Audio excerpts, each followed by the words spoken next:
Good morning students. Class 11th की chemistry में बेटा हम लेसन नंबर 2 पढ़ रहे हैं, एटॉमिक स्ट्रक्चर। देखो हम ये पढ़ चुके हैं कि एटम यानी परमाणु में 3 प्रकार के कण होते हैं। एक होता है इलेक्ट्रॉन, एक होता है प्रोटॉन बेटा और एक होता है न्यूट्रॉन। लेकिन ये एटम में कहाँ होते हैं, इनकी स्थिति क्या है एटम में, ये बताने के लिए भिन्न भिन्न मॉडल दिए गए थे। यानी एटम में इलेक्ट्रॉन कहाँ होता है, प्रोटॉन कहाँ होता है, न्यूट्रॉन कहाँ होता है, इनकी स्थिति जानने के लिए अलग अलग मॉडल दिए गए थे। और जो सबसे पहला मॉडल दिया गया था बेटा वो दिया था थॉमसन ने, जिसे बोलते हैं थॉमसन का परमाणु प्रतिरूप। थॉमसन का परमाणु प्रतिरूप, प्रतिरूप हिंदी वर्ड है और बेटा इसे इंग्लिश में बोलते हैं मॉडल। यानी प्रतिरूप और मॉडल एक ही बात है। थॉमसन का पूरा नाम है बेटा जोसेफ जॉन थॉमसन। जोसेफ का पूरा नाम है जोसेफ जॉन थॉमसन। इन्होंने क्या बताया देखो एटम के बारे में, इन्होंने कहा कि ये जो एटम होता है यानी परमाणु क्या है, एक धनावेशित गोला है। धनावेशित गोला होता है परमाणु। गोला मतलब गोल देखिए आपने, उस टाइप में। इसकी त्रिज्या इन्होंने लगभग बताई बेटा, लगभग इस गोले की त्रिज्या इन्होंने बताई 10⁻⁻10 मीटर। इन्होंने बताया थॉमसन ने किस धनावेशित गोले में इलेक्ट्रॉन्स पाए जाते हैं धसे हुए। ये क्या है, धसे हुए इलेक्ट्रॉन, धसे हुए इलेक्ट्रॉन।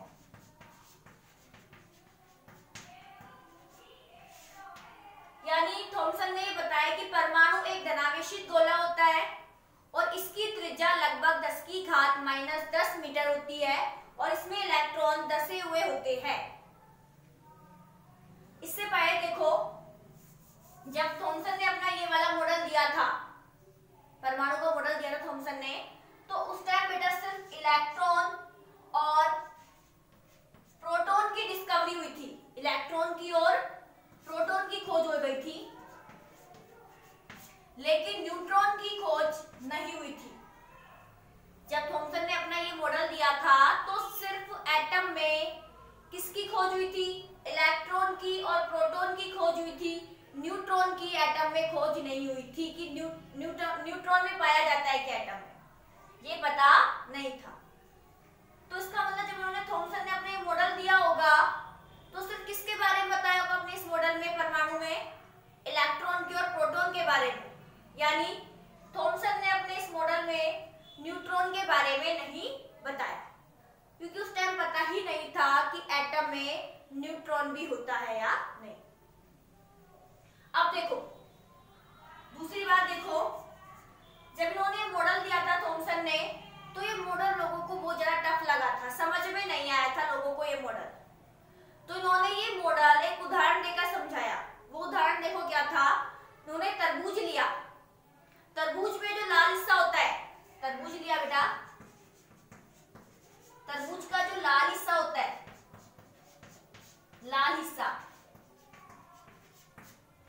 इसको इन्होंने कहा धनावेशित भाग। इसको इन्होंने कहा धनावेशित भाग, या आप कह सकते हो बेटा प्रोटॉन। और इस तरबूज में जो बीज होते हैं, बीज, इसको इन्होंने कहा बेटा इलेक्ट्रॉन। लाल हिस्सा जो था तरबूज का, इसको इन्होंने बताया धनावेशित भाग या प्रोटॉन, और जो बीज होते हैं तरबूज में इसको इन्होंने कहा इलेक्ट्रॉन। इस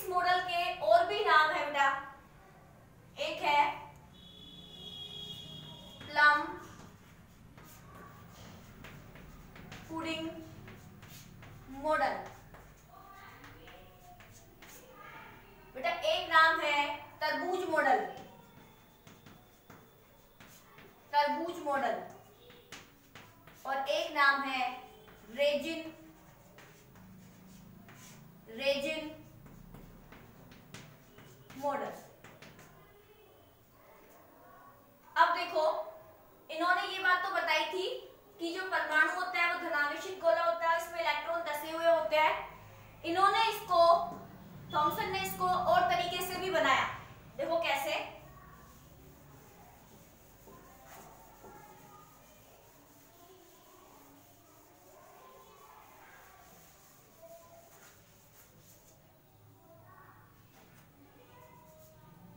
कैसे बनाया देखो। इन्होंने कहा ये क्या है, परमाणु है यानी एटम है,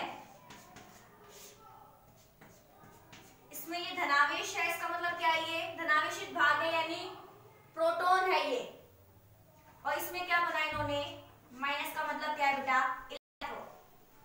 इन्होंने कहा कि इस परमाणु में जितने प्रोटॉन होते हैं उतने ही इसमें इलेक्ट्रॉन होते हैं, यानी 5 इलेक्ट्रॉन है तो 5 ही प्रोटॉन होंगे, 4 प्रोटॉन है तो 4 इलेक्ट्रॉन। प्रोटॉन और इलेक्ट्रॉन की संख्या बराबर होगी किसमें, एटम में यानी परमाणु में। या फिर ये कह सकते हो जितना इस एटम में धनावेश होगा उतना ही इस एटम में ऋणावेश होगा। इन्होंने क्या बात बताई देखो, यानी परमाणु में प्रोटॉनों और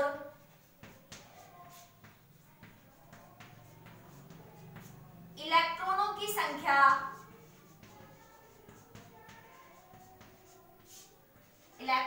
संख्या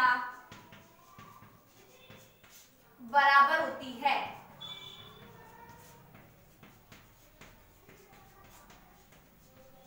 जितने प्रोटॉन होते हैं उतने ही इलेक्ट्रॉन होते हैं एटम में। इन्होंने ये बताया इसका मतलब कुल धनावेश किसमें, परमाणु में कुल धनावेश बराबर होता है कुल ऋणावेश के, कुल ऋणावेश के। अब देखो बेटा, जितना धनावेश है उतना ही क्या होगा, ऋणावेश। इसका मतलब अगर मान के चलो +4 धनावेश है तो उतना ही क्या होगा, ऋणावेश, तो -4। और इन दोनों को ऐड करेंगे तो टोटल कितना आएगा बेटा, 0, 0 आएगा। तो इस परमाणु पर जो नेट आवेश होता है, टोटल चार्ज होता है परमाणु का नेट आवेश कितना आएगा, 0, बराबर आएगा बेटा 0 यानी 0। अब देखो बेटा,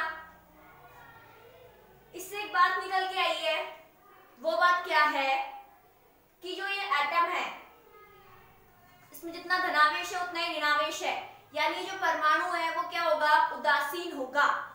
यानी परमाणु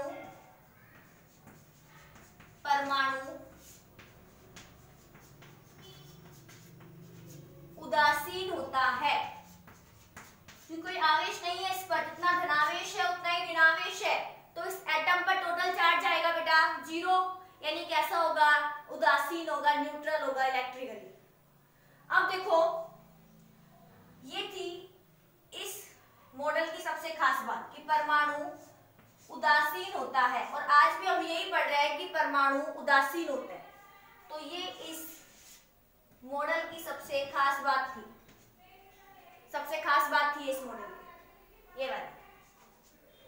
और इस बात के ऊपर थॉमसन को नोबेल पुरस्कार भी दिया गया था।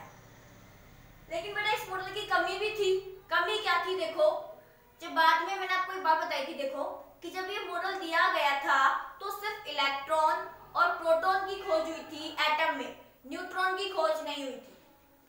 और जब बाद में न्यूट्रॉन की खोज हो गई थी तो थॉमसन से पूछा गया कि आप ये बताओ कि इसमें न्यूट्रॉन कहां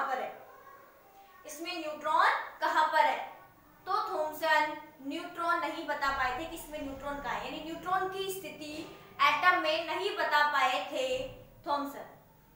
तो इसकी कमी क्या है देखो बेटा,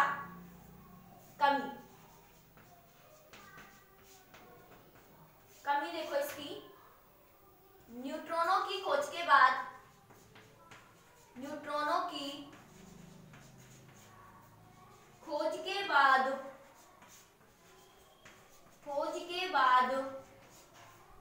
थॉमसन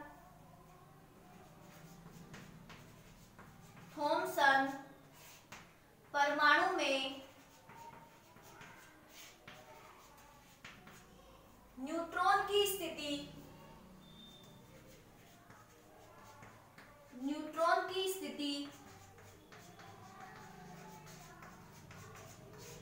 नहीं बता पाए थे। जब बाद में एटम में न्यूट्रॉन की खोज हो गई थी तो न्यूट्रॉन की स्थिति नहीं बता पाए थे थॉमसन कि एटम में न्यूट्रॉन कहां पर होता है। तो ये क्या थी, इस मॉडल की कमी थी बेटा।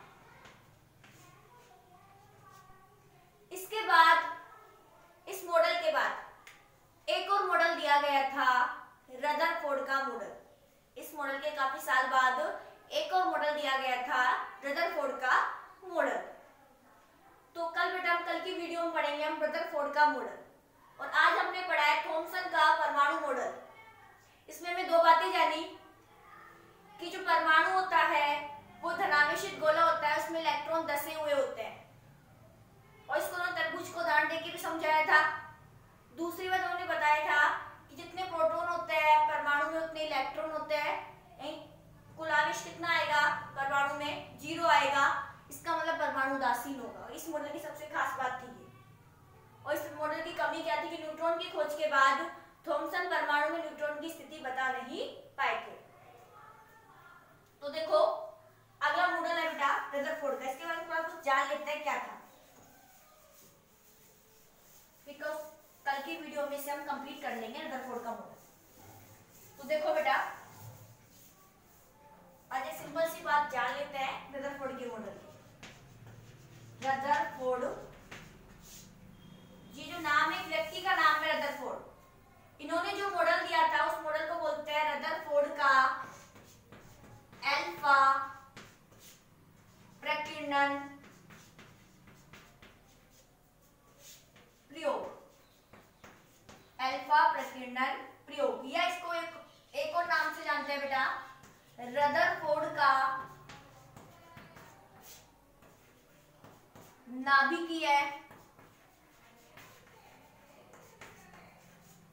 नाभिकीय परमाणु प्रतिरूप। प्रतिरूप भी कह सकते हो बेटा, मॉडल भी कह सकते हो। प्रतिरूप हिंदी वर्ड है और मॉडल इंग्लिश वर्ड है। तो ये जो प्रयोग किया गया था अल्फा प्रकीर्णन प्रयोग, ये रदरफोर्ड के दो शिष्यों के द्वारा, उनकी दो स्टूडेंट्स थे बेटा, एक का नाम था गीगर और एक का नाम था मार्सडन। रदरफोर्ड के दो स्टूडेंट्स थे, एक का नाम था गीगर और दूसरे का नाम था मार्सडन। इन्होंने ये प्रयोग किया था, और ये क्या होंगे बेटा, सर। रदरफोर्ड क्या थे, सर थे। अब इन्होंने ये प्रयोग किया था और रदरफोर्ड इन्हें ऑब्जर्व कर रहे थे, इनकी हेल्प कर रहे थे प्रयोग में। तो बेटा स्टूडेंट्स का नाम नहीं चलता है, सर का नाम चलता है, इसलिए इस प्रयोग में रदरफोर्ड का नाम चलता है, ना कि गीगर का और मार्सडन का। तो इस प्रयोग को किसके नाम से जानते हैं, रदरफोर्ड के प्रयोग के नाम से जानते हैं। अब ये प्रयोग है क्या किया था इस प्रयोग में, क्या परीक्षण आए थे, उन परीक्षण से रदरफोर्ड ने क्या परिणाम निकाला था, वो बेटा हम कल पढ़ेंगे कि रदरफोर्ड का ये प्रयोग क्या था, उन्होंने क्या किया था, क्या परीक्षण निकाले थे और क्या इनसे निष्कर्ष निकाले थे। तो बेटा आज हमने पढ़ा है थॉमसन का परमाणु मॉडल।